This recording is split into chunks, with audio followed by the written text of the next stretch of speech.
Subvirtió el mundo del arte una y otra vez. No es posible soslayar a Picasso, puesto que sus logros son descomunales. Su lienzo era su diario. Si te crías junto a alguien con tal personalidad, acaba pareciéndote algo bastante normal. Su apetito por la invención era insaciable, así como su apetito por las mujeres. Si mi marido me hubiese hecho lo que mi padre le hizo a mi madre y a Dora, lo habría matado. El mundo no ha conocido a nadie comparable a él, y el verdadero alcance de sus innovaciones aún está por valorar. Para comprender a Picasso hay que convivir con sus gestos, con su lado oscuro, con su cruel barbarie en ocasiones, y también convivir con la fabulosa generosidad de su producción, de su obra. Pablo Picasso.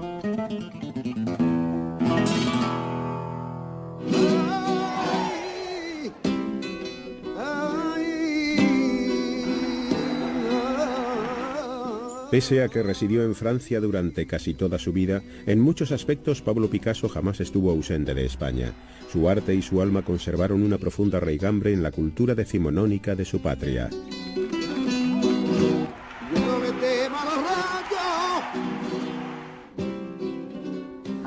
Yo diría que fue la quinta esencia del español, en su visión del mundo, en sus pasiones, en su miedo a la muerte. El corazón de la España meridional reside en Andalucía, la tierra natal del artista, una región cuya mismísima identidad se sume en la pasión y en el drama, en el amor y en la muerte. No obstante su cultura secular, la patria chica de Picasso, la ciudad de Málaga, al igual que la totalidad de Andalucía, sufría el menosprecio de los españoles más septentrionales que la consideraban provinciana.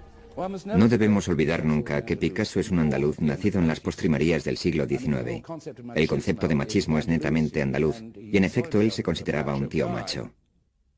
El padre de Picasso, don José Ruiz, era un refinado andaluz de clase media, aunque no por ello menos macho. Como la mayoría de sus amistades, era cliente asiduo de los burdeles malagueños. La madre de Pablo, doña María Picasso, contaba 23 años cuando José le hizo proposiciones matrimoniales, pero en poco tiempo asumió el papel de estricta matriarca española. Celebraron sus nupcias en diciembre de 1880. 10 meses después, el 25 de octubre de 1881, nacía Pablo. Como primogénito y único varón, Pablo era objeto de la adoración, casi veneración de su madre. Esta le vaticinó un destino glorioso. Si te metes a soldado, llegarás a general, le decía. Si te metes a cura, llegarás a papa. Sí, eso estaba claro. Como decimos en España, era un niño bonito, un niño querido, un niño malcriado, un niño mimado. Era el único chico de la casa. No se debe pasar por alto que Picasso se crió en una casa llena de mujeres. Su padre se marchaba por las tardes al café, donde se pasaba horas alternando. Entre tanto, en casa, la madre, 2 tías, 2 hermanas y una doncella o 2 tenían al niño en palmitas. Por ende, las relaciones con todas las mujeres de su vida le resultaron más bien complicadas. Tanta adoración femenina confirió a Pablo una inquebrantable fe en sus posibilidades. Se convirtió en el centro de la atención familiar, desplazando incluso a su padre. Los intereses del padre de Pablo se encontraban fuera de su casa. Ansiaba adquirir renombre como artista. Sin embargo, su talento no estaba a la altura de sus sueños. Pintaba principalmente palomas, impartía clases de arte y trabajaba a tiempo parcial como conservador del Museo de Málaga. En cualquier caso, pronto quedaría claro que todo sería muy diferente para su hijo. Pablo cogía un lapicero y trataba de imitar a su padre antes incluso de aprender a hablar. Su madre solía contar que la primera palabra que pronunció después de mamá fue piz, que significaba lápiz, porque veía a su padre dibujando y él ya quería hacerlo. Esto significaba que ya tenía el instinto.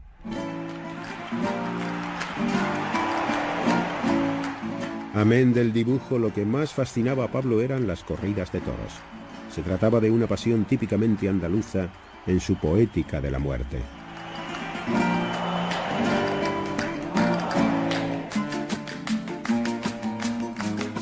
El sangriento festejo causó una viva impresión en la imaginación infantil de Pablo. Solamente tenía 8 años cuando empezó a recrear escenas de muerte en el ruedo.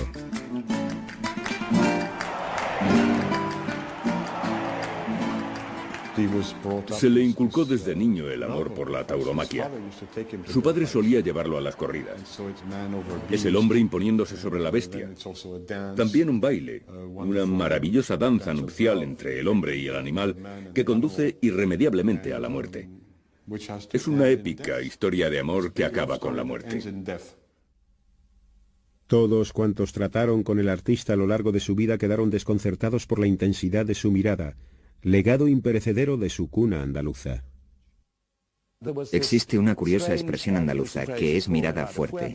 Se refiere a un mirar intenso, a adueñarse de un objeto con la mirada. Un amigo suyo de juventud decía: lo que me pasma de Picasso es que cuando mira una hoja de papel no queda nada de ella, tan fuerte es su mirada. Parece que va a arrancar la imagen del papel.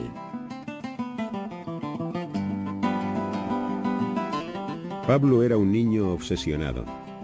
No quería hacer más que dibujar. En cuanto ponía sus ojos sobre una hoja de papel, veía cosas en las que nadie más reparaba. Incluso las lecciones de aritmética le abrían puertas a un mundo de imágenes. Existe la famosa anécdota de que veía en el 7 una nariz boca abajo. Así que ¿cómo iba a empezar a manejarse con los números si para él estaban tan vivos? Cada 7 era un tipo de nariz distinto. De ese modo recordaba a diferentes personas. Su imaginación volaba.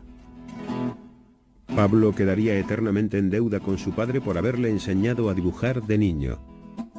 Pero a medida que su hijo crecía, don José empezó a encarar el hecho de que sus expectativas como pintor estaban condenadas al fracaso. Buena parte de la ambición de Picasso y del amor propio que lo impelía a convertirse en el pintor más grande del mundo provenía de su necesidad de exorcizar el atroz fracaso paterno. Este es el trasfondo, el germen de la resolución de Picasso, de llegar a ser mejor dibujante que nadie, de ser el mejor pintor del mundo. A los 13 años, Pablo comenzó a pintar al óleo. Retrataba a su madre, a sus hermanas y tías, y a su amado aunque desconsolado padre. El primer retrato que Picasso realizó de su padre lo muestra bastante deprimido. Desde un principio sus retratos son muy psicológicos, aunque enormemente agudos. Su primera experiencia amorosa le llegó a los 13 años. Se enamoró de una chica llamada Ángeles Méndez, y los sentimientos que ésta despertó inflamaron su creatividad. En su cuaderno de bocetos la representó como un ángel flanqueado por cupidos. El erotismo siempre ha ido de la mano de la obra de Picasso. Cuando conoció a aquella chica, su obra se vio influida por sus sentimientos eróticos. Pienso que su genialidad quedó demostrada ya en 1893 o 1894. Su enamoramiento de Ángeles fue desatado, pero la inspiración que desencadenó fue mucho más que un capricho de adolescencia. En sus obras, tales como este retrato de una niña mendiga de la localidad, empezaba a dar muestras de la profundidad emotiva que se convertiría en el distintivo de su genio. En 1895, el padre de Picasso obtuvo un empleo en Barcelona, la urbe más cosmopolita de España. La mudanza desarraigaría al joven y cándido Pablo de la milenaria cultura meridional para trasplantarlo repentinamente en el mundo moderno.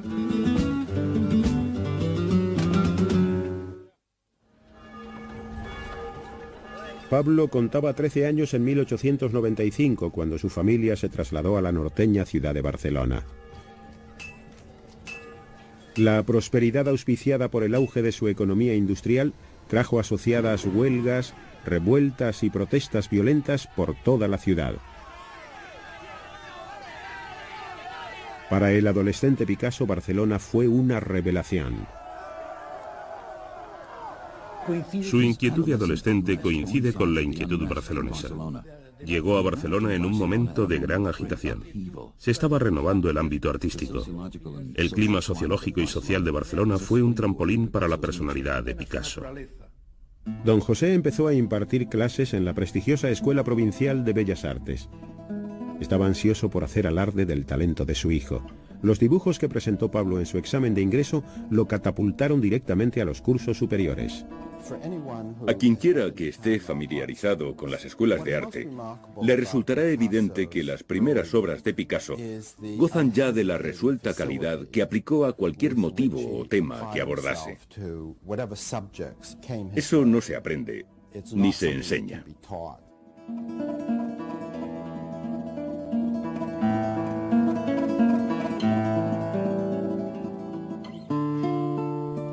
El talento de Picasso dejaba estupefactos a sus condiscípulos mayores y más sofisticados.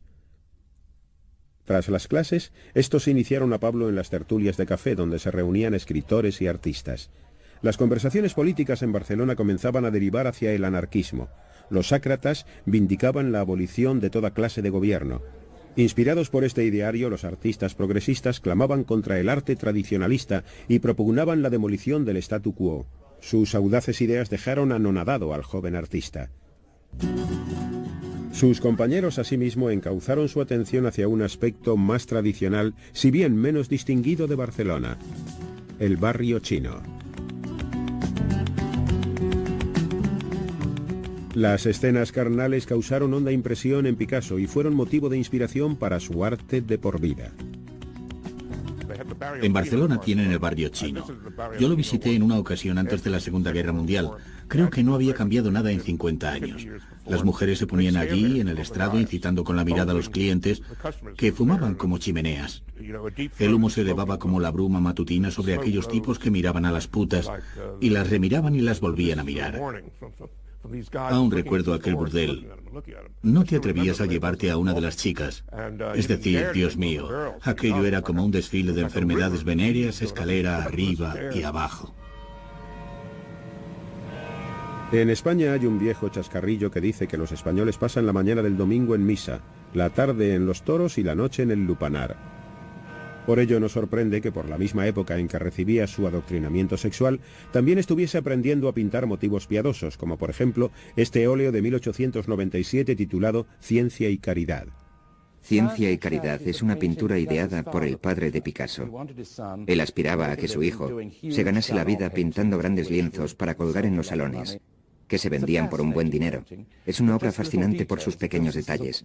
Por ejemplo, la forma en que las gotas de pintura caen desde la ventana. Hay manchas marrones en la pared. Es la clase de cosas que Picasso hará mucho después. Es decir, hay, diríamos, tempranos destellos de genialidad en esta tela. Como quiera que el inmenso talento de Pablo resultaba cada vez más evidente, don José decidió que lo conveniente era una academia más distinguida, en esta ocasión en la auténtica capital española del arte, Madrid. De modo que, por vez primera y a sus 16 años, Pablo vivía independientemente. Por fin pudo encararse a las obras maestras de Goya, Velázquez y el Greco.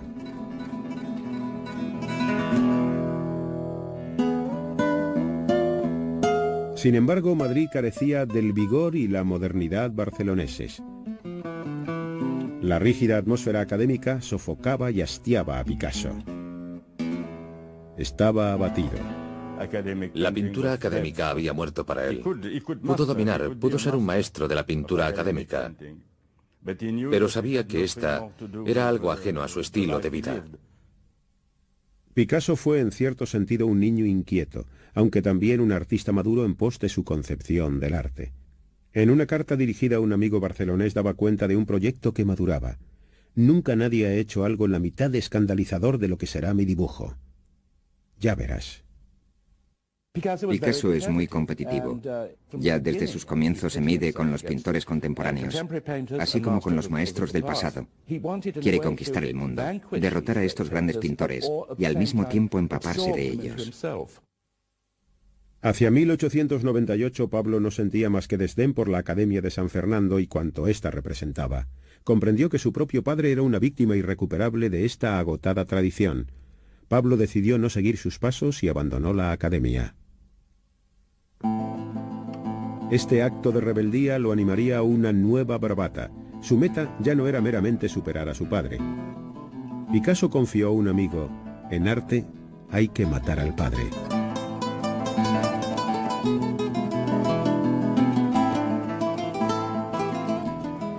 Pablo, ahora con 17 años y desafiante como nunca, regresó a su hogar barcelonés. Para pagar el alquiler realizaba trabajos comerciales, carteles para el carnaval e ilustraciones para revistas. Pablo y sus amigos pasaban sus noches bebiendo y polemizando en el café Els Quatre Gats, cuartel general de la vanguardia barcelonesa. La atmósfera del café estaba impregnada de los nuevos vientos provenientes de París y otros países. Por el día Pablo trazaba bocetos incansablemente. Y a comienzos de 1900, a los 18 años, como en este autorretrato, montó su primera exposición formal.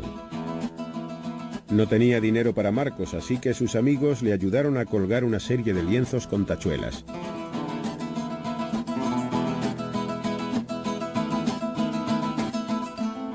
Acudieron los críticos. No obstante, sus reseñas fueron severas. Uno de ellos tachó a Picasso de irregular y descuidado.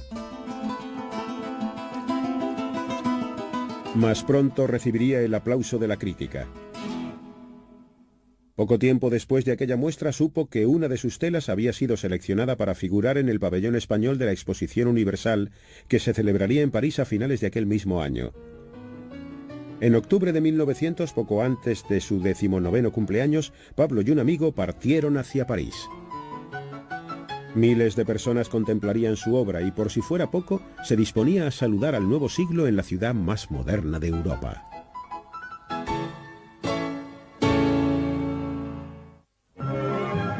París, 1900.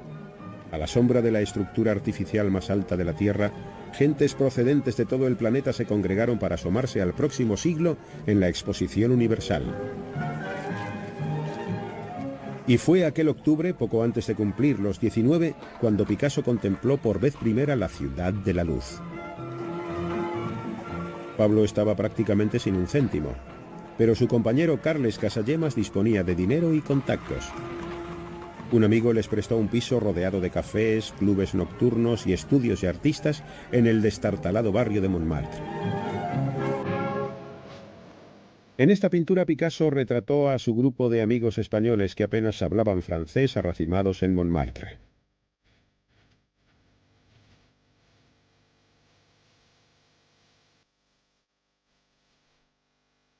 París distaba un mundo de la retraída sociedad andaluza.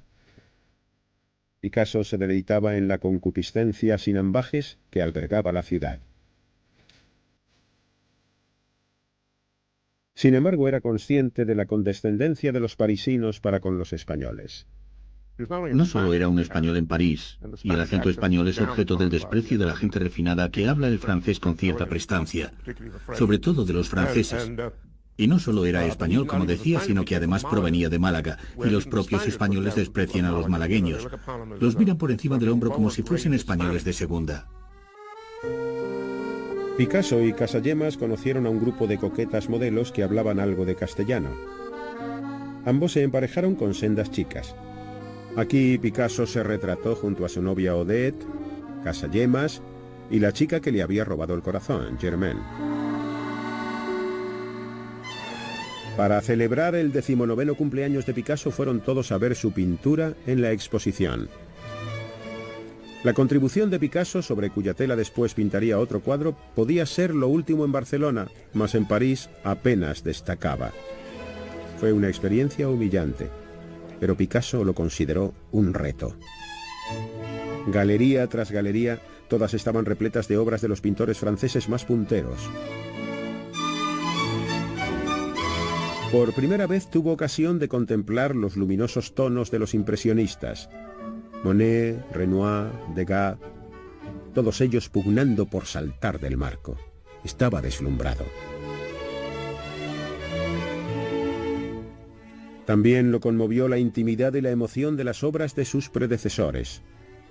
Delacroix, Daumier, Manet. Las exquisitas líneas y la sensualidad de Dominique Ingres causaron una duradera impresión en Picasso. Por las noches, Pablo y sus camaradas frecuentaban el Moulin Rouge y el Moulin de la Galette, tórridos salones de baile famosos por los cuadros de Auguste Renoir y Henri de Toulouse-Lautrec. En abierto desafío a estos gigantes parisienses, Picasso plasmó su propia versión. Con este lienzo entra directamente en liza con Toulouse-Lautrec y Renoir. Ambos pintaron el Moulin de la Galette y ambos habían realizado enormes y espectaculares cuadros del salón abarrotado con las bailarinas, el cancán y todas esas cosas. Creo que Picasso ya a esta edad se mide con los grandes maestros contemporáneos. Uno de los coleccionistas más vanguardistas de Francia adquirió la obra inmediatamente. A los pocos días de su llegada ya había vendido 3 pasteles. Esto lo alentó. Si su obra seguía vendiéndose bien, podría residir permanentemente en París. Pero por el momento Picasso y su amigo regresaron a España. Casagemas no soportaba la lejanía de Germaine y regresó precipitadamente a París para hacerle una propuesta matrimonial. Sin embargo, ella no compartía su entusiasmo y en febrero de 1901, encontrándose Picasso en Madrid, recibió una noticia terrible. Casagemas, perdidamente enamorado de Germaine, se había pegado un tiro en la cabeza. Lo había hecho en medio de un café parisien, frente a un grupo de amigos entre los cuales se encontraba Germaine. Cuando Picasso, que estaba en Madrid por entonces, supo del suceso, se quedó deshecho, pues pensó que si hubiera estado con Casagemas y hubiera sido testigo de su crisis, este aún viviría. En medio del sobrecogimiento y el sentimiento de culpa por el suicidio de su amigo, le llegaron buenas noticias de París. El distinguido marchante de arte Ambroise Vollard había visto su obra y le ofrecía una exposición individual en junio. Vollard había sido el marchante de Cézanne, Gauguin, de los grandes pintores postimpresionistas de finales del siglo XIX, y se estaba haciendo cargo de un desconocido como Picasso. Picasso regresó a París y se alojó en el estudio de Casagemas, puesto que el alquiler ya estaba pagado. Solo restaba un mes para la muestra y no tenía suficientes obras para completar la serie. Pasó aquellos 30 días trabajando a un ritmo frenético. Había días que terminaba hasta 3 pinturas.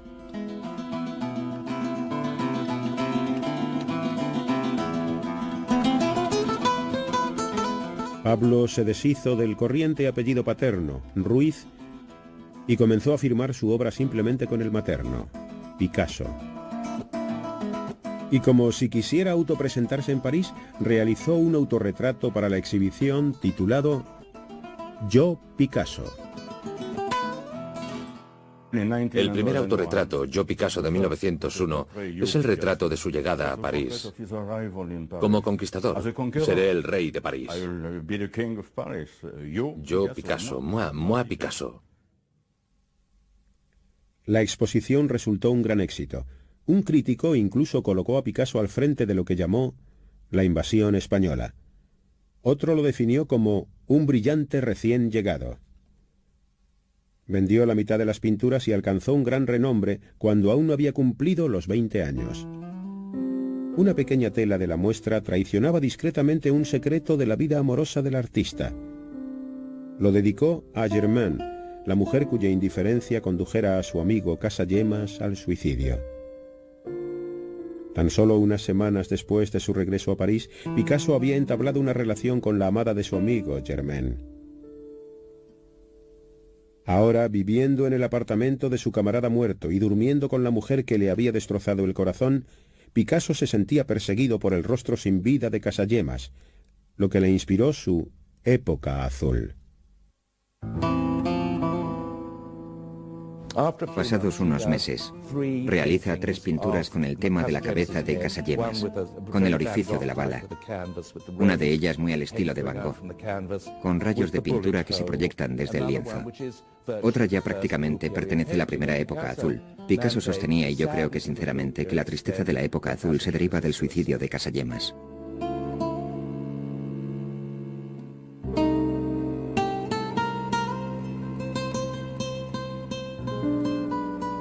Picasso estaba profundamente deprimido.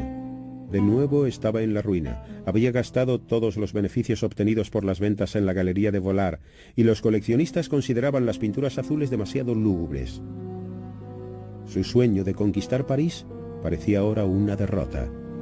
Durante la época azul, cuando retrata a una mujer solitaria, es porque se siente triste y solo. Se identifica con este mundo marginal, pero está reflejando a sí mismo su fuero interno. Con 20 años, Picasso se enfrentaba a un futuro incierto. Emprendió el nuevo autorretrato convaleciente de la gripe. En él aparece con barba y embutido en un abrigo con aspecto de estar helado, hambriento y angustiado. En enero de 1902, Picasso envió un telegrama a su padre pidiéndole dinero y regresó a Barcelona. Fueron días sombríos para Picasso. Sin embargo, la aceptación de la exposición de París le había concedido al menos un atisbo del reconocimiento que sabía merecer. La estancia en España le hizo estar más decidido que nunca a volver a París y tomar al asalto la capital del arte de una vez por todas.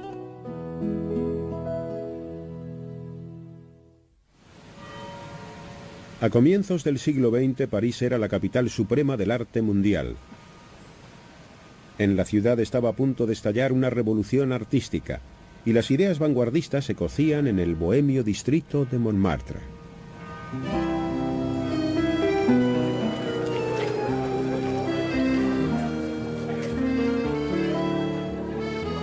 En este barrio, los escritores y pintores buscaban una alternativa a los altos precios de París, y aquí es donde vino Picasso henchido de esperanza cuando en 1904 regresó a Francia para no marcharse más.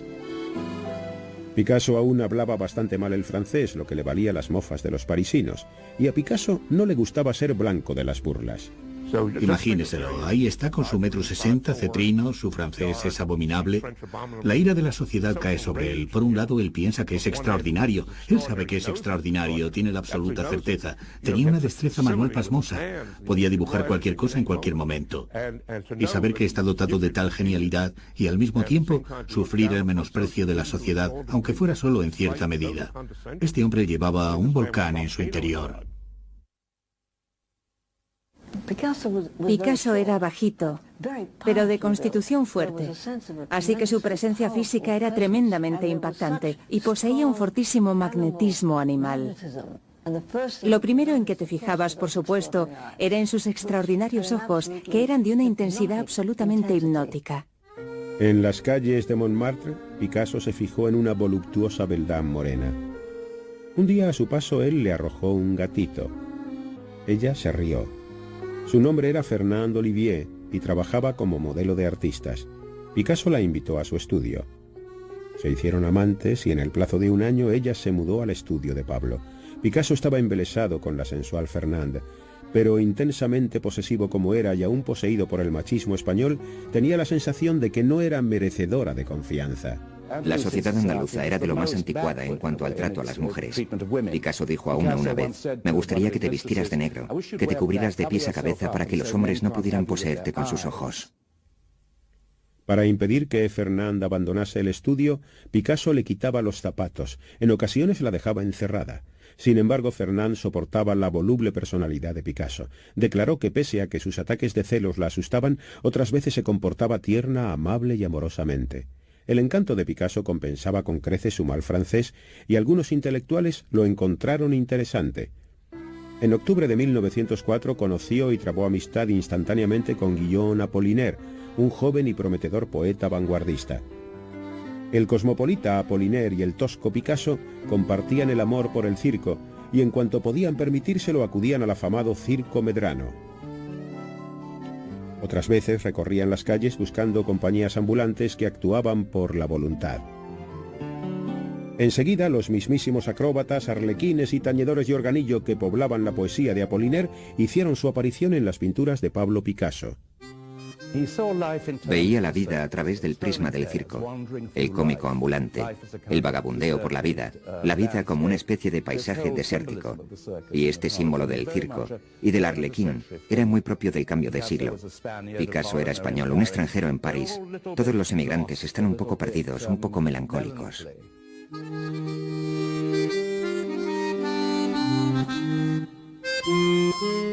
Bien entrada la noche, cuando todos los amigos se despedían, el pintor regresaba a su estudio a trabajar.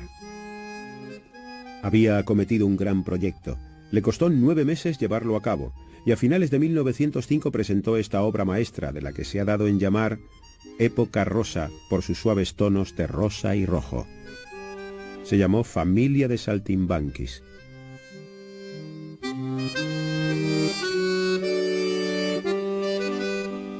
Aunque Picasso desconfiaba de los marchantes, sabía que no podía prescindir de ellos. Sin embargo, prefería que sus amigos le encontrasen compradores para sus lienzos. Un amigo lo puso en contacto con Gertrude Stein y su hermano Leo, unos ricos estadounidenses de cuyas paredes ya colgaban varias obras de Paul Cézanne y Henri Matisse. Leo y Gertrude Stein fueron de crucial importancia para Picasso, Matisse y un sinfín de grandes artistas del siglo XX. Estaban deseosos de comprar pinturas a precios razonables en un momento en que nadie más lo hacía. De ese modo trasladaron a muchos artistas a una esfera intelectual más amplia, que los convertía en algo más que pintores de mérito, en figuras vanguardistas del arte del siglo XX. En poco tiempo los Stein poseían 7 Picassos y empezaron a pagarle un estipendio regular a cuenta de otros trabajos. Los Stein le presentaron a otro pintor al que siempre consideraría un auténtico rival, Henri Matisse. Aquel mismo año, en Salón de Otoño, los radiantes colores de las pinturas de Matisse dieron que hablar al mundo del arte.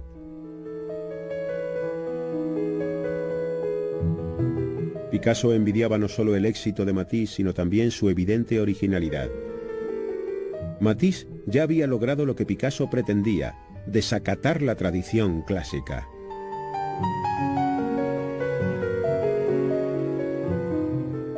Esta tela, La alegría de vivir, realizada en 1906, coronó los logros de Matisse. Ambos pintores coincidían en las veladas sabatinas de los Stein y pronto empezaron a frecuentar secretamente sus respectivos estudios. Cada encuentro con Matisse encendía de celos a Picasso. Matisse siempre ha estado ahí, y cada vez es más y más grande. Y Matisse es mayor que él. Matisse sabe estar, goza de aceptación social. Es capaz de hablar inteligentemente sobre pintura durante horas en el salón, mientras que Picasso prácticamente gruñía en francés. Y ahora todo el mundo dice que Matisse es el mejor pintor de París, y Picasso está lívido, absolutamente lívido. Así que decide acallar este coro de alabanzas a Matisse, superándolo. Matisse era considerado más vanguardista que Picasso por entonces. Acuérdense, Picasso estaba en su época rosa. Su material era maravilloso. Era lírico, era elocuente, era elegante. Era delicado. Y Matisse estaba rompiendo muchos moldes, de modo que Picasso se dijo: tengo una concepción más salvaje, más loca, más impactante y más inquietante que la de Matisse. En marzo de 1907 Picasso compró 2 antiguas tallas españolas. Posteriormente declararía que ejercían una influencia mística sobre él. Picasso sentía despertarse su espíritu en su interior, cual si se tratara de un mensaje procedente de la antigüedad, y éste fuera capaz de dar nueva forma a su arte. Se aisló en su estudio. Tenía una idea para un cuadro, algo que nadie había hecho jamás. Sabía que sorprendería y confiaba en demostrar que él y no Matisse era el más grande, el pintor más radical de París. En 1906 las pinturas rosas de Picasso habían empezado a venderse bien y por primera vez tenía algún dinero en el bolsillo. Las ventas le dieron la confianza necesaria para experimentar, para dinamitar las convenciones y retar a su amigo y émulo, el rey del arte de París, Henri Matisse. Picasso escogió como motivo los burdeles de su primera juventud. Tenía que ponerse a trabajar y obtener algo verdaderamente sorprendente, realmente progresista, auténticamente iconoclasta, algo que hiciese picadillo a Matisse, de modo que se recluyó. Realizó cientos y cientos de estudios. Trabajó durante la primavera y el verano, un verano asfixiante. Imagínense a Picasso en aquella celda de aquel destartalado edificio en cueros vivos, con aquellas mujeres altas, mucho más altas que él, recreando su propia e infernal casa de putas. Y todo ello para convertirse en el gran revolucionario de la pintura. Recientemente había tenido ocasión de contemplar la nueva colección de arte africano del Museo del Trocadero. La ingenua fuerza de aquellas figuras lo inspiró para realizar algo igualmente tosco y rudo. Picasso fue siempre un ladrón. Comenzó robando el fuego sagrado del arte religioso español. Después pasó por la fase íbera. También se inspiró en la primitiva escultura neolítica española. De repente recurre al arte tribal. Se considera un chamán. Así que, como un chamán, Picasso conjuró a estos antiguos espíritus. Distorsionó los rostros, estilizó las líneas y torturó las formas.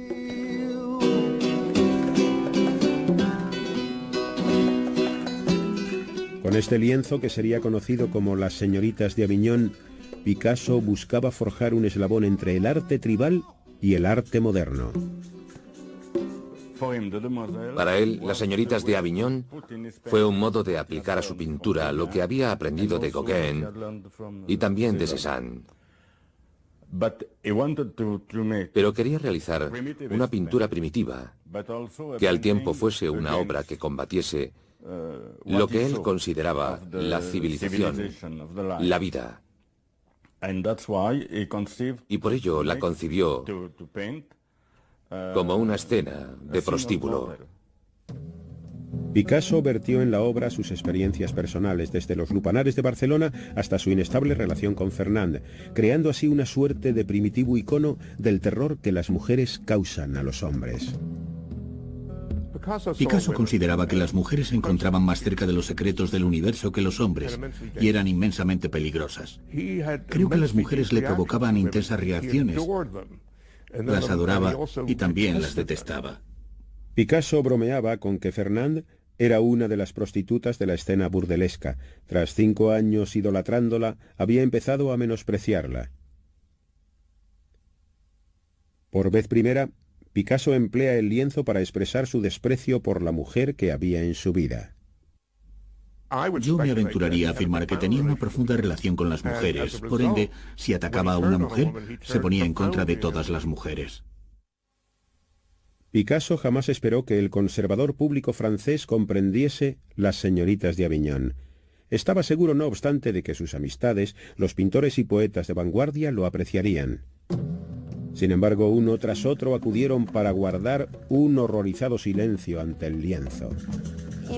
Ni siquiera sus amigos artistas lo comprendieron. Obviamente, resultaba muy distinto de lo que la gente consideraba hermoso, deseable, comprensible. Hoy día, resulta difícil explicar cuán extraordinariamente diferente era a todo lo anterior, puesto que estamos acostumbrados a ver reproducciones. Pero por aquel entonces creo que fue algo completamente inaprensible.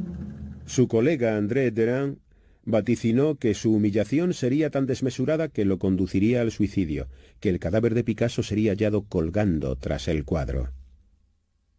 Aun su más leal patrón, Leo Stein, consideró la pintura un horrible revoltijo.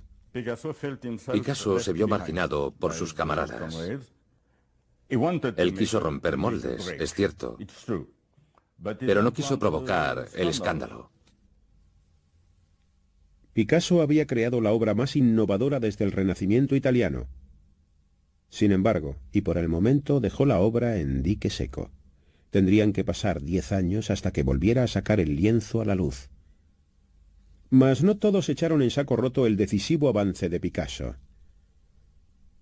A finales de 1907, Georges Braque era un devoto seguidor de Matisse, pero al contemplar la nueva obra de Picasso, hizo defección.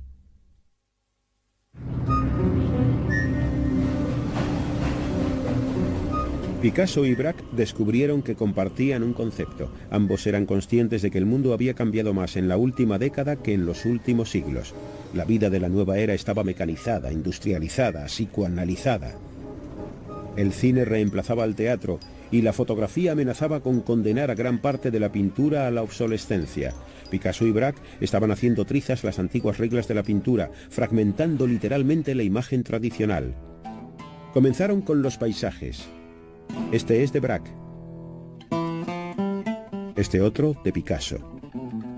Juntos encontraron el modo de romper el principio de la perspectiva que había regido la pintura desde el Renacimiento, según el cual los objetos se pierden de vista en la distancia. En lugar de ello, sus figuras saltaban a la superficie. Demostraron que a través del ojo humano que revolotea de objeto en objeto, el mundo es un lugar fragmentario, compuesto por reflexiones vislumbradas, fragmentos lumínicos y superficies irregulares. Juntos, Picasso y Braque estaban inventando el cubismo. Su colaboración con Braque es, desde luego, el acontecimiento más significativo de toda su carrera. El cubismo fue el punto culminante de la originalidad de Picasso y transformó toda la pintura del siglo XX. La cooperación con Braque prosperaba, pero su relación con Fernand se agriaba. Habían comenzado a pelearse constantemente y ella llamaba a Picasso niño precoz. En 1911 ella empezó a verse con otro hombre y pidió a su amiga Eva Guel que vigilase a Pablo. Pero Eva traicionó a Fernand. Ella y Picasso emprendieron su propia aventura. En cuestión de meses, él y Fernand rompieron y Eva pasó a ser la nueva mujer en la vida del pintor. Eva, una chica delicada y con clase, cuidó bien de Picasso. A sus 30 años creía haber encontrado el amor de su vida, la chica con la que quería casarse. En sus obras introducía referencias a ella como ma jolie, mi chica bonita.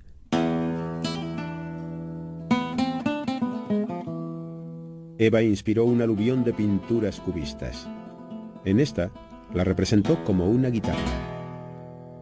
Picasso se puso a jugar con unos recortables de guitarras que había hecho Braque, lo que le dio la idea de llevar el cubismo a la tercera dimensión. En 1912 Picasso realizó una escultura, la guitarra, que de nuevo destruía las convenciones. A Picasso no le gustaba demasiado el bronce.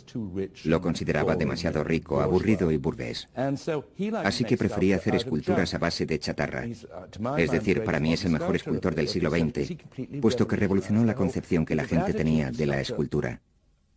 Una vez más, su nueva obra resultaba demasiado revolucionaria para el mercado del arte, por el momento.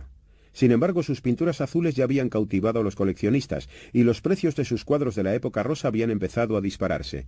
Picasso tenía 32 años a comienzos de 1914, cuando su óleo sobre lienzo de 9 años antes, Familia de Saltimbanquis, fue adjudicado en más de 12.000 francos, más que doblando la cotización de las obras de Gauguin y Van Gogh en aquella misma subasta.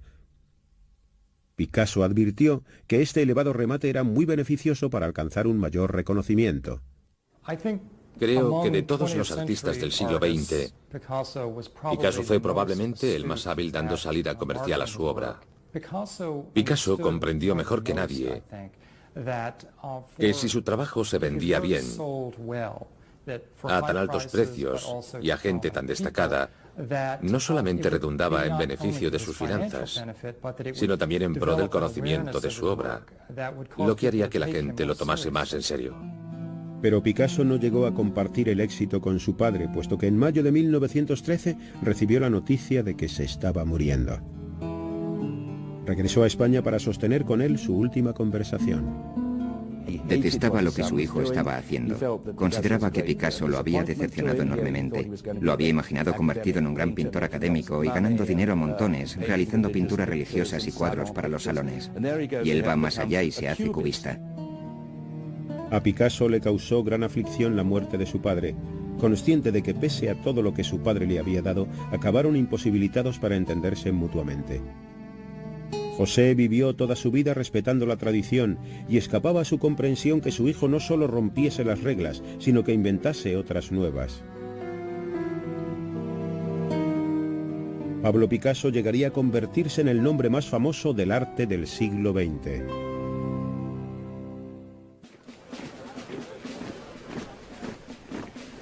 En julio de 1914, Alemania declaró la guerra a Francia y el espíritu de París, la ciudad de la luz, se tornó oscuro. Los colegas más afectos a Picasso, Georges Braque y André Derain, se alistaron de buen grado, al igual que su amigo el poeta Guillaume Apollinaire. Picasso decepcionó a muchos al no presentarse como voluntario. Puesto que España era neutral, Picasso no tenía por qué luchar en la Primera Guerra Mundial. Pero como vivió en París durante gran parte de la guerra, lo pasó mal. Había mujeres que entregaban plumas blancas a los jóvenes que iban sin uniforme. Fue objeto de muchísimos abusos por esta causa. Poco después del estallido del conflicto, durante el verano de 1914, la amante de Picasso, Eva Guel, cayó gravemente enferma y tuvo que ser hospitalizada. Recorría andando todo París a diario para visitarla. Vio con alarma cuán rápidamente empeoraba. Escribió a Gertrude Stein: «Mi vida es un infierno». Eva falleció el 14 de diciembre de 1915, víctima del cáncer. En su siguiente carta a Gertrude escribió: «Mi pobre Eva ha muerto. Esto me ha causado un gran pesar y sé que la echarás de menos. Fue siempre muy buena conmigo». El profundo dolor y la trágica atmósfera de un París en guerra estuvieron a punto de sepultar al artista. Pero pronto hallaría un modo de evasión. Hacia finales de 1915 conoció al poeta Jean Cocteau, quien describió la presencia de Picasso como una carga eléctrica. Cocteau solicitó su colaboración en el diseño de la coreografía y el vestuario de un ballet en Roma. En febrero de 1917, Picasso se reunió con Cocteau y el ballet ruso en Roma. Roma era otra cosa. Se encontraba a muchos kilómetros del frente. Era lujuriosa, era sofisticada. Conoció a mucha gente extraordinaria. Jamás había visto algo semejante. Esta fue su iniciación en la vida social elegante y también en el mundo del ballet. Picasso estaba jubiloso. Le encantaba estar rodeado de gráciles y jóvenes bailarinas. Una de ellas en particular llamó su atención, una joven bailarina rusa llamada Olga Koglova. El artista quedó prendado de la espigada belleza y unos meses después le hizo proposiciones matrimoniales. Se casaron el 12 de julio de 1918 en la iglesia rusa de París. Mas incluso mientras pronunciaba los votos, Picasso aún albergaba sus dudas. Este matrimonio fue en cierto modo extraño, porque desde el principio hubo problemas. Creo que él se había dado cuenta de que no se llevarían bien, incluso antes de casarse con ella. El tren de vida de Olga era lujoso y aristocrático, y Picasso se complacía de su nuevo estatus social. Abandonó los cafés bohemios, empezó a pasar las tardes con Olga en la ópera o en fiestas de disfraces. Comenzó a vestir de etiqueta por primera vez en su vida. No verás a Picasso llevando corbata negra en fotos anteriores a la Primera Guerra Mundial. Y aquel fue el punto de inflexión. Cada vez que una nueva mujer entraba en la vida de Picasso, su arte viraba radicalmente. Cuando estaba con Fernand, pintó su innovadora obra maestra Las señoritas de Avignon. En la época de Eva inventó el cubismo. Ahora, con Olga como musa, Picasso dejó a un lado las refracciones cubistas y abrazó de nuevo el clasicismo, como en este sorprendentemente ortodoxo retrato. Olga se parecía notablemente a algunas de las mujeres retratadas por Ingres. El contorno del rostro, el conjunto de cualidades de su ser y aquella especie de tendencia neoclásica en el arte se puso en boga en Europa. Para Picasso fue simplemente una innovación más. El modo en que el pintor malagueño revisitó a los clásicos consistió en reinventarlos. De nuevo buceó en el pasado para crear un nuevo estilo radicalmente moderno.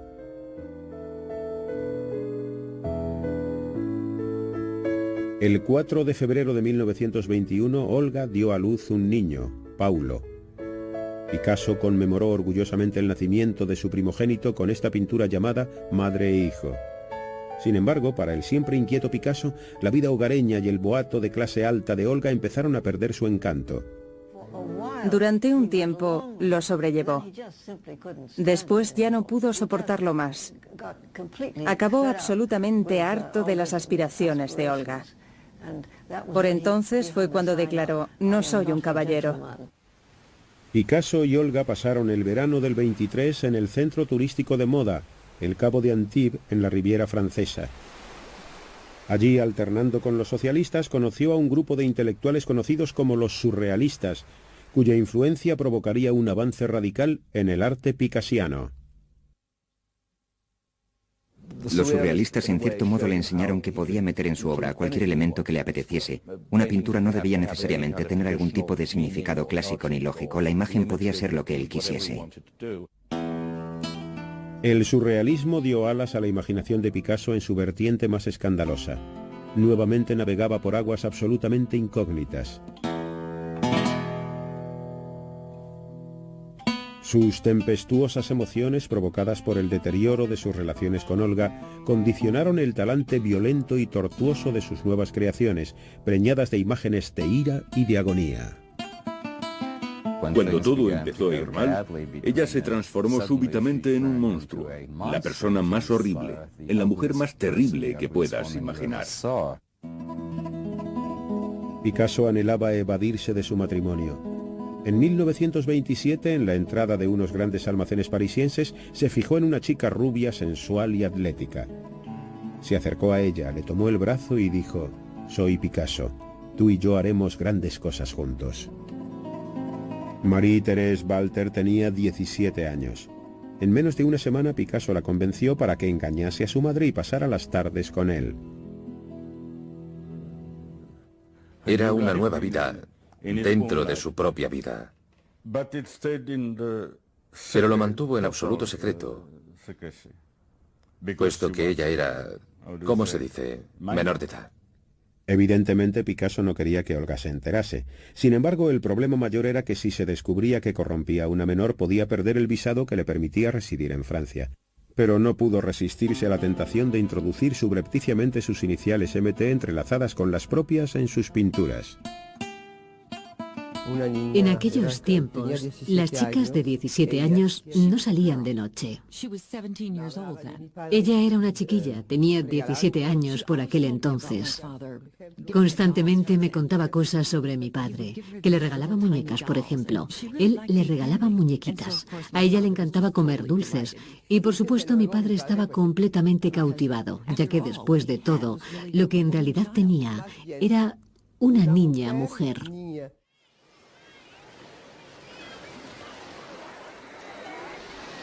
En 1928 Pablo veraneó con Olga por última vez en la costa atlántica, en Dinard. Picasso llevó a Marie-Thérèse y la alojó en una vecina pensión infantil.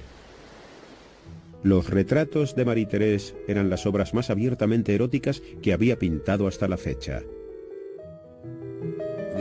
Las representaciones de María Teresa son generalmente las de una mujer pasiva, curvilínea, de aspecto dócil.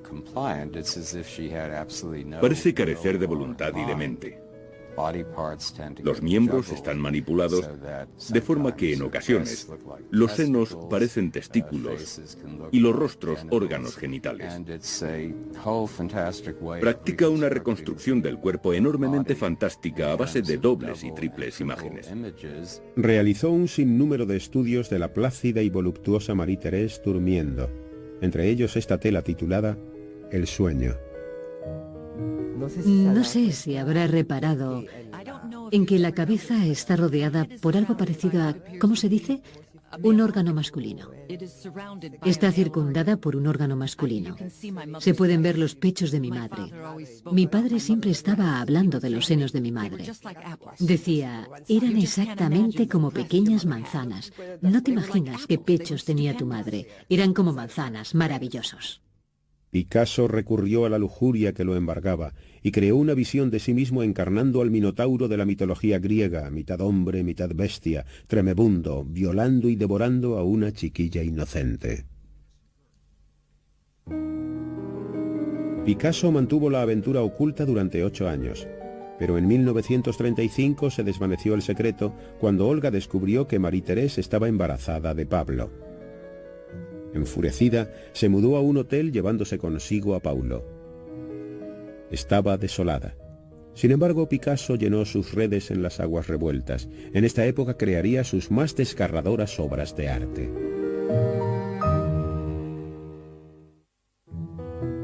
En septiembre de 1935, cuando el artista contaba 53 años, su amante de 26, Marie-Thérèse Walter, alumbró una niña, Maya.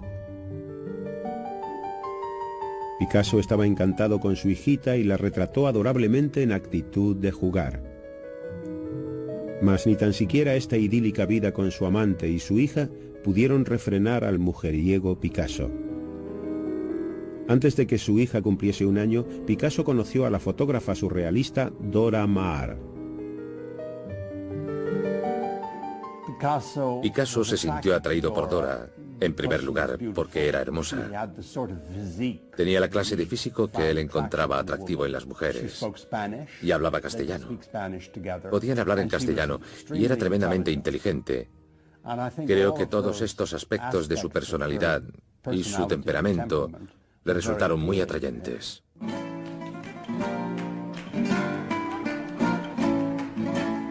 Ahora Picasso tenía una esposa y un hijo legítimo, y una amante y una hija. Dora se convirtió en su segunda amante. Picasso no parecía estar demasiado azorado por el complicado enredo. Más bien parecía alimentar no solo su ego, sino también su arte. Quizá mi padre tuvo tantas mujeres para avanzar artísticamente, para transformar su arte y a sí mismo. La cuestión es que sacó todo cuanto pudo de cada una de ellas. Esto es, sus sentimientos. Era capaz de traducirlos a sus lienzos. Picasso disfrutaba de las diferencias entre Dora y Marie-Thérèse. Física y mentalmente eran diametralmente opuestas, sin embargo compartían su amor por él. Para Picasso eran las dos caras de una moneda. A menudo se veía con ambas el mismo día e incluso las retrataba en el mismo escenario, sentadas en la misma pose. Obligó a ambas a aceptar compartirlo, y las dos quedaron abatidas y al borde de la desesperación. Picasso convirtió la angustia de estas mujeres en arte. Apodó a Dora La Llorona e inmortalizó sus lágrimas en su serie Mujer llorando. Los retratos de Dora son extraordinarios. Era una mujer hermosa, y por el modo en que la trató, su representación es intensamente horrenda. No obstante, existe en ella una extraordinaria comprensión del lado más sombrío del alma humana. Un día de 1937, las dos atormentadas mitades de su vida sentimental se hallaron frente a frente. Ante la mirada de Picasso, Marie-Thérèse se encaró a Dora. Le dijo que dejase a Picasso en paz, que ella, Marie-Thérèse, tenía una hija suya y era su amante legítima. Imagínese enterarse de repente de que el hombre con el que te acuestas todas las noches, por las tardes se acuesta con otra mujer. Si mi marido me hubiese hecho lo que mi padre le hizo a mi madre y a Dora, lo habría asesinado. Picasso posteriormente declaró: «No me interesaba tomar una opción, estaba satisfecho con la situación». Lo único a lo que Picasso podía ser fiel era a su arte. Pero en 1937 obtuvo inspiración de un suceso ajeno a su propia vida. España estaba dividida por una cruenta guerra civil. El general Francisco Franco comandaba una rebelión contra el gobierno democrático con el afán de sustituirlo por una dictadura fascista, aliado con los nazis alemanes.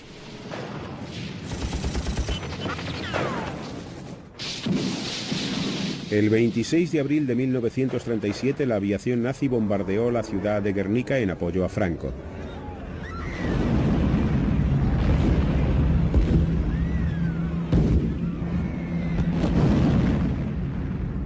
Las imágenes de la carnicería horrorizaron al mundo.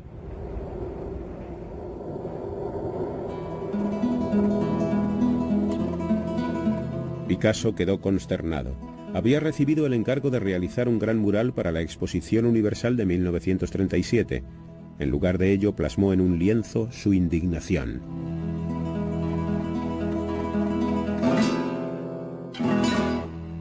Pintó madres con sus hijos pequeños muertos, la matanza de los soldados, la masacre de los vecinos de la ciudad. Declaró: «Estoy expresando el horror que me causa la casta militar que actualmente sume a España en un océano de miseria y muerte».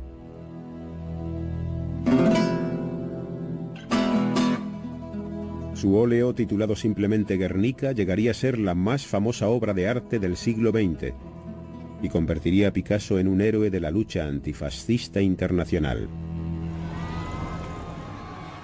En abril de 1939, el general Franco declaró la victoria del fascismo en España. Picasso juró no regresar a España hasta que cayera el dictador. Nunca regresó. Murió antes. Una vez me dijo que cuando el Guernica fuese a España, él volvería. Me decía, Arias, el día en el que el Guernica esté en el corazón de España seremos felices. En junio del año 40 las tropas nazis marchaban sobre París, que fue ocupado sin lucha. Durante la guerra, Picasso llevó una existencia tranquila. Trató de no llamar la atención y, desde luego, no formó parte de la resistencia. Picasso no poseía una personalidad heroica, pasó miedo. Siempre se mostró muy preocupado por su propio bienestar, puesto que lo único importante en su vida era su arte. A medida que el Guernica viajaba por todo el mundo, se fue convirtiendo en un emblema de la terrible violencia de la guerra y asimismo en una poderosa arma contra el fascismo en la batalla por ganarse a la opinión pública. Guernica no solo fue una muestra del despertar político de Picasso, sino además una revelación estilística. Con él regresó a la simplicidad infantil y halló una nueva forma de acentuar la carga emocional presente en su obra. Él dijo en una ocasión: si coloco un ojo en su órbita, la gente da por hecho que hay un ojo. Si saco ese ojo de su cuenca y lo pongo en otro sitio, la gente le prestará más atención. Se produce una reacción de sorpresa. Ven el ojo de nuevo. A una joven artista que lo visitó en 1943, cuando tenía 61 años, le confió: hay que romper y desgarrar la realidad. Aquella visitante era Françoise Gillot y tenía 21 años.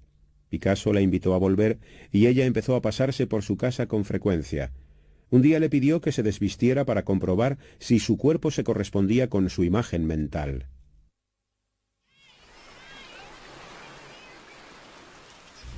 Me dejé caer en sus brazos mientras él me explicaba sus puntos de vista, y yo sentía que aquello era el comienzo de algo maravilloso en el genuino sentido de la palabra. A pesar de nuestra diferencia de edad y demás, nos entendíamos mutuamente de maravilla, lo que resulta increíble, puesto que raramente nos relacionamos verdaderamente con alguien, sea o no de tu edad. Así que fue extraordinario en ese sentido.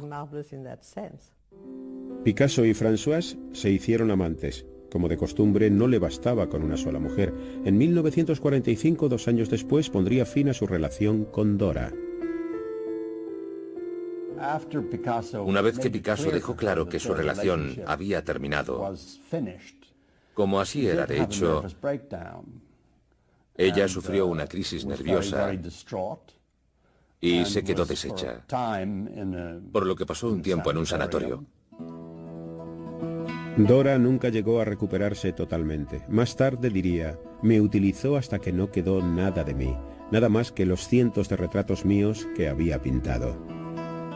Era cierto. Picasso ya no necesitaba a Dora, tenía a Françoise. Y ella también alimentaría su caldera artística.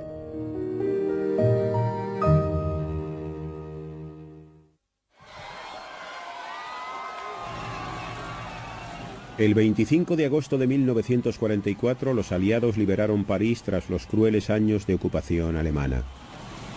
Aunque todos los países aliados contra el nazismo eran héroes para los franceses, a ojos de muchos, entre ellos Picasso, los soviéticos habían constituido la fuerza clave en la derrota del fascismo. El 4 de octubre de 1944, a los 62 años, Picasso se afiliaba al Partido Comunista Francés. A partir de aquel momento, no era solo el más famoso pintor del mundo, también era uno de los más famosos y ricos comunistas. Mientras que Picasso se rodeaba de un séquito, su antiguo rival Henri Matisse trabajaba prácticamente recluido en el sur de Francia. Matisse estaba enfermo y solo abandonaba la cama durante 1 hora o 2 diarias. En 1946 Picasso llevó a su nueva amante, Françoise Gillot, a visitar a Matisse. Este, al ver a Françoise, sintió la inspiración de pintar su retrato. Le dijo que representaría su cabello en verde oscuro y su cuerpo en azul pálido. El antiguo émulo volvía a exacerbar los celos de Picasso. Se apropió de la idea de Matisse y pintó a Françoise como la mujer flor, con el cuerpo azul pálido y el pelo verde oscuro.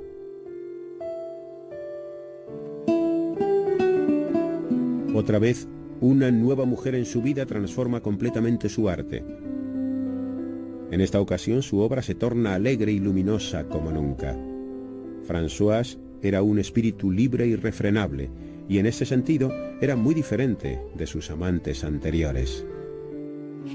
Era muy diferente a Dora.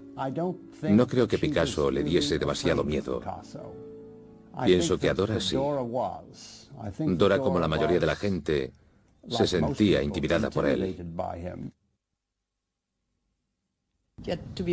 Había que tener mucha entereza para sostener un trato prolongado con él, porque era muy competitivo y había dos cosas que no soportaba. No aguantaba la mediocridad y menos aún que fueras buena.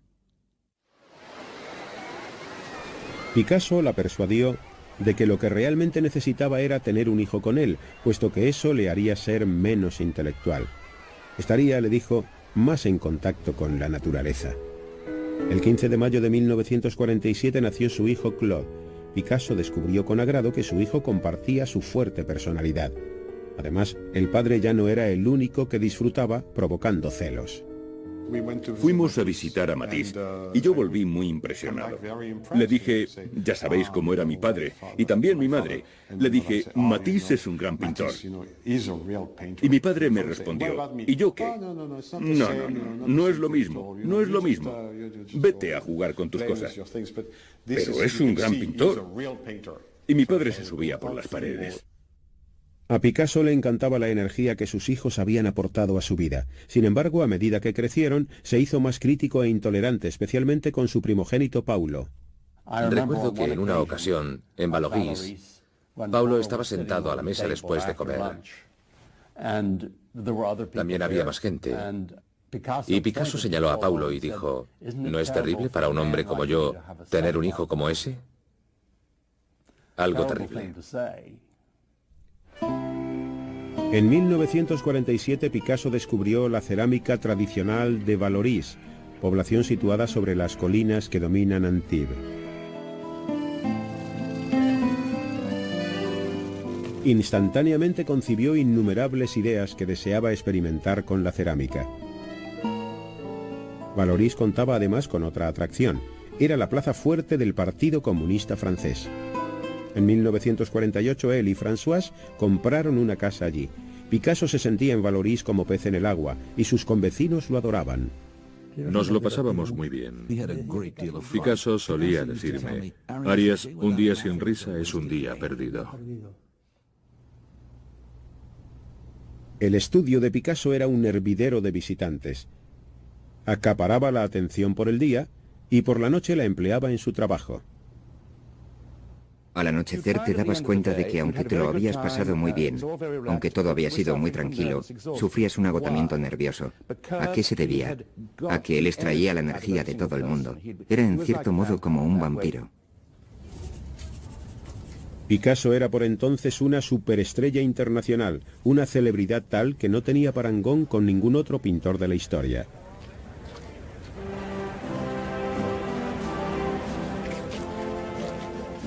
El Partido Comunista francés era consciente de lo valioso que podía resultar para impulsar su propaganda. En enero de 1949 creó el símbolo del movimiento pacifista internacional en esta litografía, la paloma. I am in England, he said, for the second time for the Peace Congress, and I hope for success for this magnificent cause. Picasso detestaba viajar, pero en 1948 tomó por primera vez un avión para asistir a varios congresos pacifistas promovidos por los comunistas. Al año siguiente, en 1949, nació el segundo hijo de Pablo y François. La niña recibió el nombre de Paloma. Puesto que Picasso estaba cada vez más atareado, François debió hacerse cargo tras el telón de todas las responsabilidades. Mantenía el estudio y cuidaba de sus hijos. Picasso atraía constantemente a nuevos admiradores.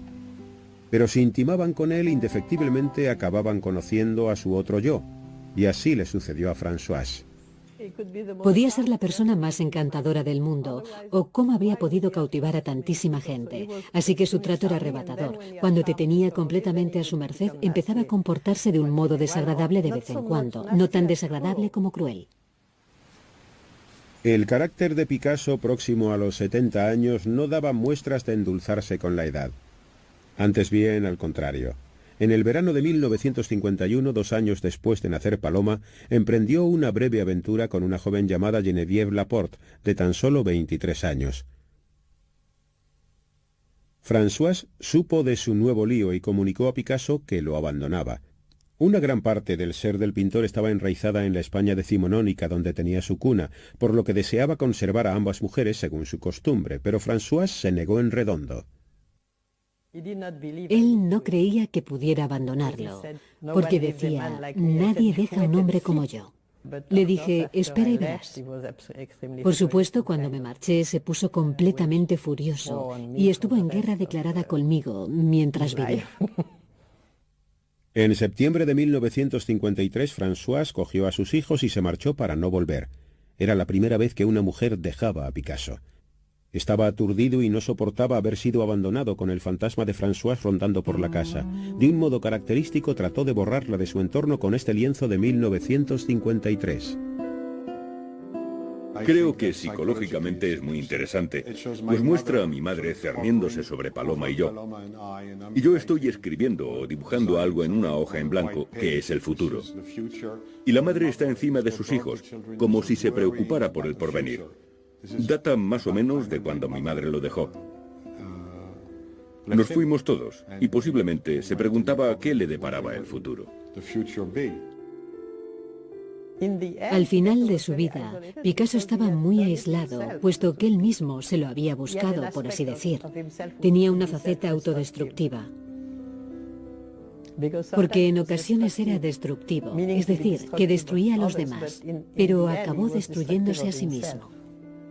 A Picasso lo aterraba la soledad, la muerte y perder sus facultades de pintor.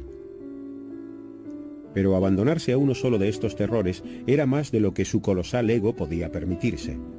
Continuó trabajando con una intensidad tal que habría agotado a cualquiera con la mitad de sus años.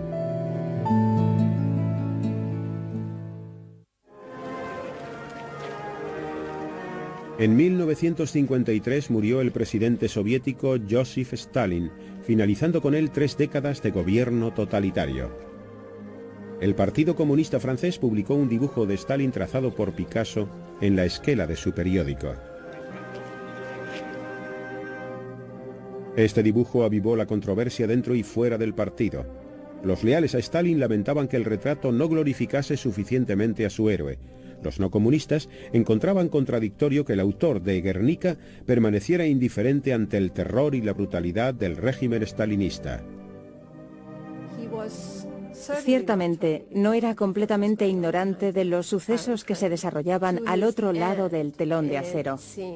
Hasta su muerte, permaneció en el partido, le fue fiel, lo defendió siempre que tuvo ocasión y jamás lo censuró ni lo criticó públicamente en modo alguno. Picasso nunca cedió en su postura ni un ápice, pero la polémica lo dejó perplejo. Por si fuera poco, todo sucedió en una de las etapas más oscuras de su vida. Françoise se había marchado y no soportaba vivir solo en la casa que ambos habían compartido, rodeado de sus retratos.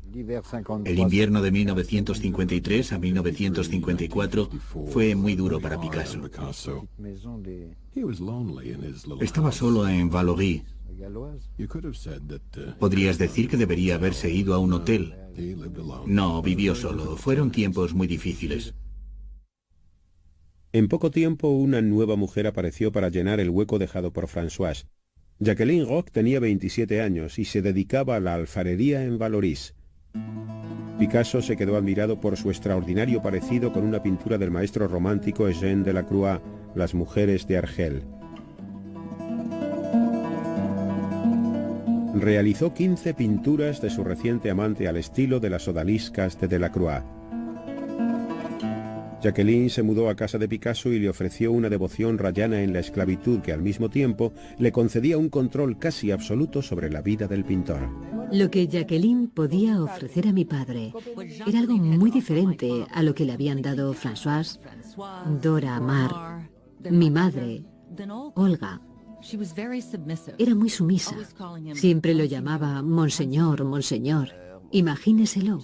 Yo me echaba a reír cada vez que lo llamaba señor, ya que me resultaba muy cómico.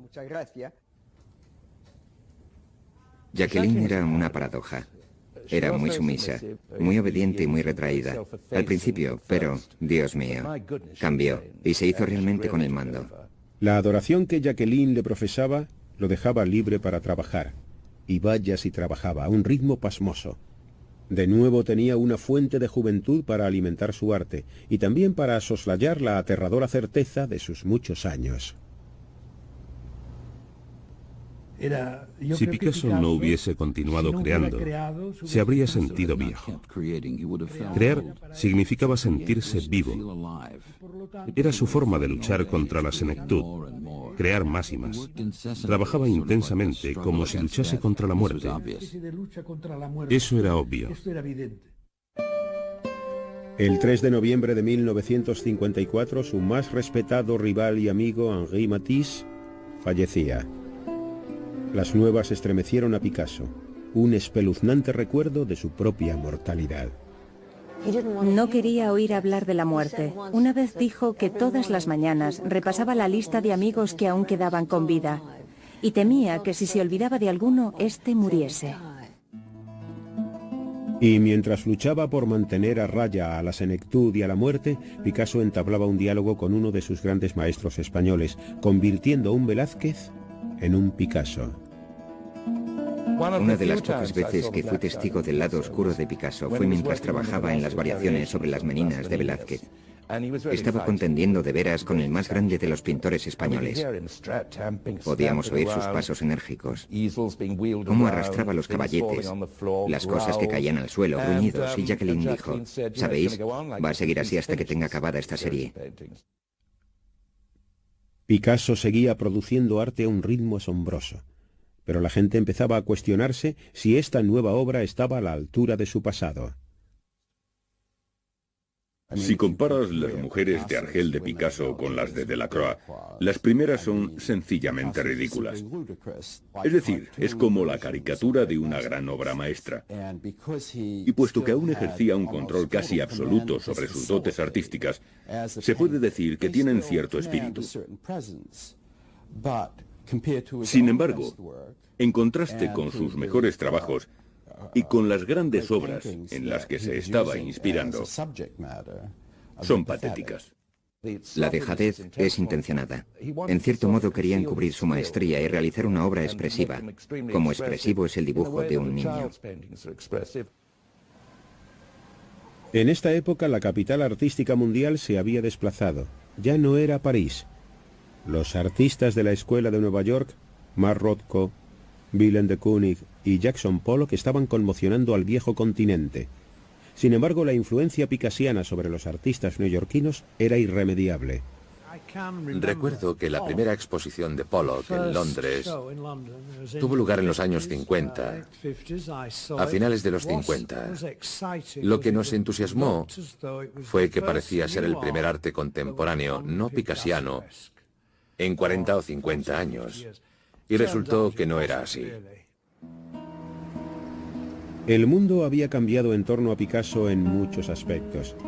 Y mientras que en sus etapas más tempranas estas transformaciones habían influido en su obra, ahora prefería batirse en retirada. Siempre había atraído la atención del mundo.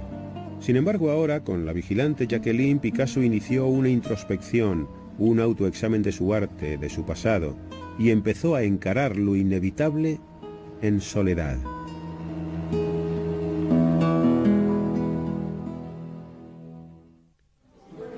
El 2 de marzo de 1961, a la edad de 79 años, Picasso pronunció los votos del matrimonio por segunda vez. La novia era Jacqueline Roch, de 35 años, su devota protectora desde hacía 8 años.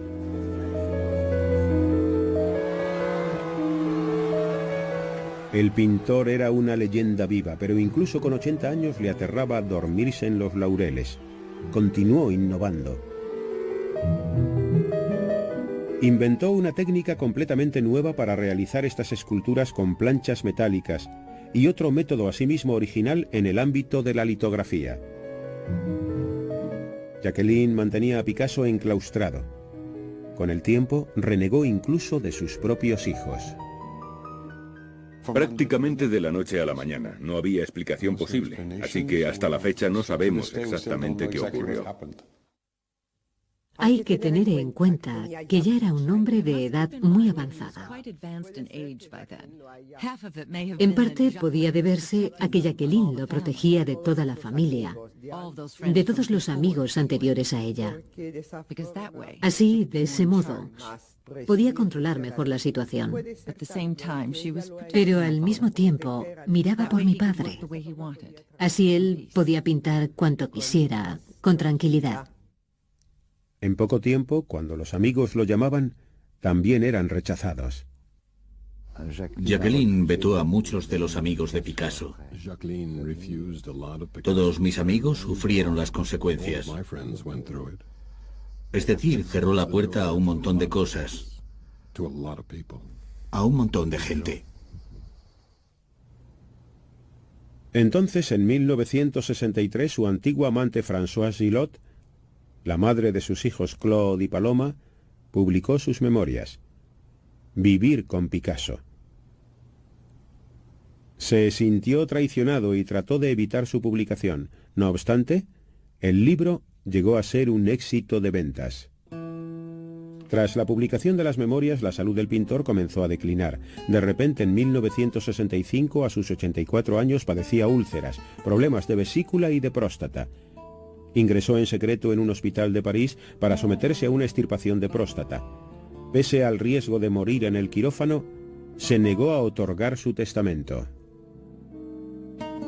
Picasso no podía dictar su testamento, no podía venirse a dictarlo, puesto que ello implicaba admitir el hecho de su propia muerte. Estaba ansioso por demostrar que conservaba sus facultades artísticas. En cuestión de meses volvió a ponerse manos a la obra. Inició una elaborada exploración de su propia mente, de su pasado, sus amantes y su obra. Hacia el final de su trayectoria, cuando Picasso vive recluido, tiene la necesidad de recrear en su estudio todos los acontecimientos de su pasado, y todos sus fantasmas regresan. El padre vuelve a instalarse en el lienzo. Su padre era famoso por ser un gran aficionado a los burdeles, de modo que su representación idónea es en una casa de putas, observándolas, pintándolas. Jacqueline, su esposa por entonces, es una de las prostitutas. Y todo esto forma parte del increíble mundo mítico que Picasso creó al final de su vida. El artista recobró la salud, pero perdió su potencia sexual.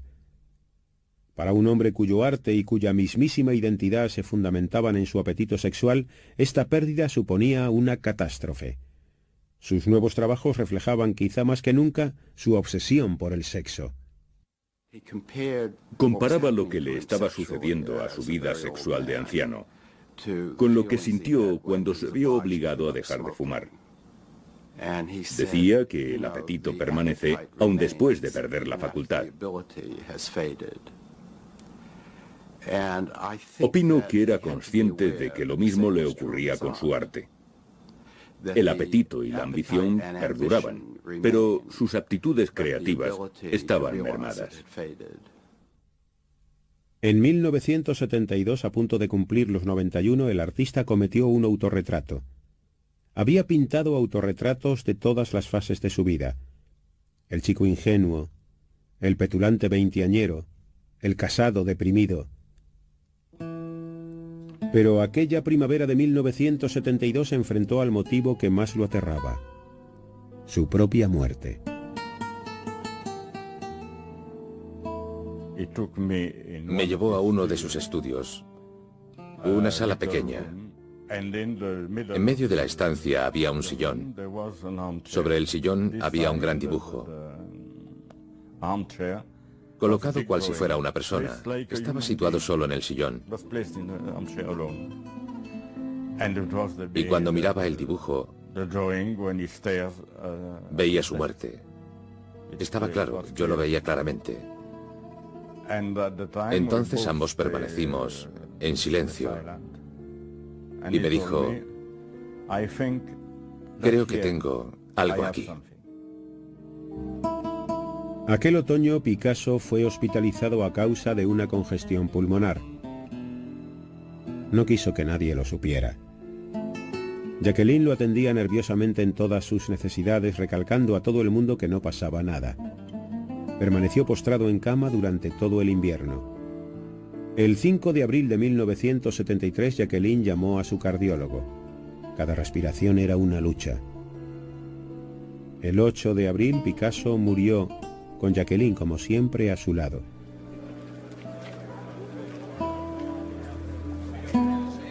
Su hijo Paulo asistió a la inhumación, así como un puñado de amigos.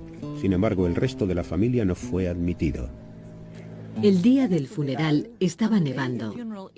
Nos echaron, ya que por supuesto Jacqueline había dicho no y Pablo había dicho no, así que no nos dejaron entrar.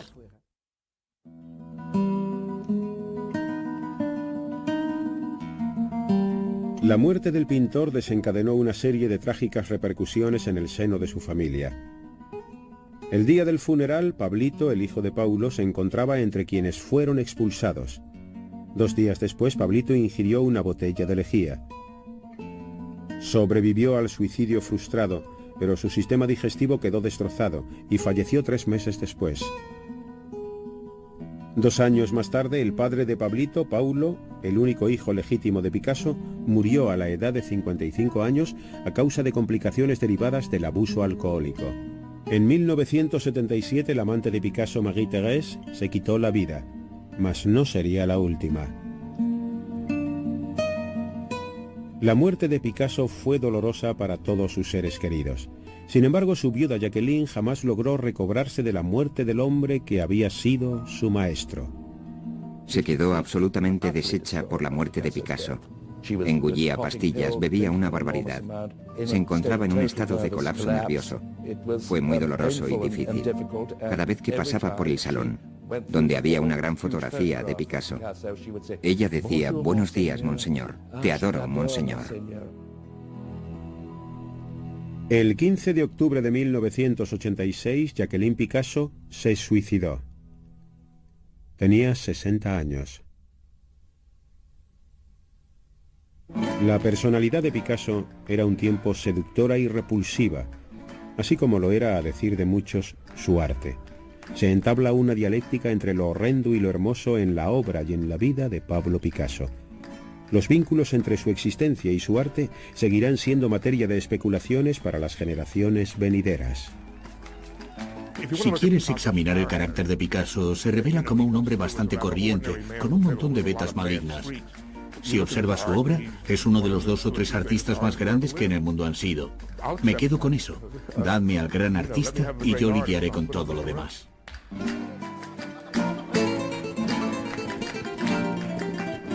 Picasso transformó profundamente el arte, destruyó siglos de tradición, forjó nuevos nexos entre el mundo antiguo y el contemporáneo.